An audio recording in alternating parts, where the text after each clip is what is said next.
everyone, welcome back to our YouTube channel 1-2-Step. So in this video I'm going to show you how to sign up with Apple ID on Picsart. To get started, let's open Picsart.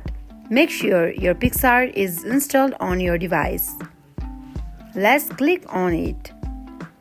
It will navigate you to this interface.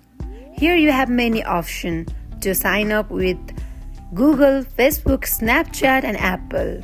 So we are here to sign up with Apple ID. So let's click on Apple icon.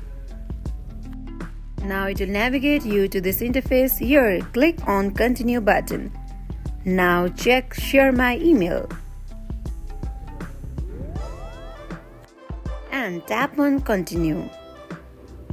Now it will ask for Face ID for the security purpose. As my Face ID is not matched, it is asking for password. Let me enter my password. Now continue with password. Let's click on cross button. Now here you go, you have successfully signed up with your Apple ID on Picsart. That wraps for today. If you guys like this video, do not forget to like, comment and subscribe our channel. Thank you for watching.